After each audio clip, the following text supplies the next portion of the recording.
Hi అండి. గోంగూర బోట్‌ని ఈ విధంగా చేయండి. చాలా టేస్టీగా ఉంటుంది. చాలా ఈజీగా అయిపోతుందన్నమాట. ఫస్ట్ ఈ బోటి క్లీనింగ్ అనేది వచ్చేసి నేనైతే బయటైతే చేస్తూ ఉంటాను. ఇంట్లో చేసామనుకో మనకి కాస్త ఎక్కువ టైం పట్టేస్తుంది. అందుకోసం అని చెప్పేసి ఈ విధంగా క్లీన్ చేసి వచ్చేసిన వాటిని మనం కాస్తంత ఇంకా హాట్ వాటర్‌లో వేసేసి కాస్త క్లీనింగ్ చేసేసుకొని అందులోనే కాస్త అల్లాన్ని దంచి కొట్టేసి మినిమమ్ ఒక 20 విజిల్స్ వచ్చేదాకా కుక్ చేసేసుకోవాలండి.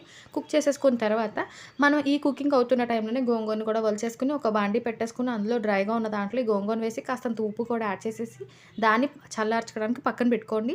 తర్వాత మనం ముందుగా ఈ బోటీ ప్రాసెస్‌లో దబ్బనేది ఉంటుందండి.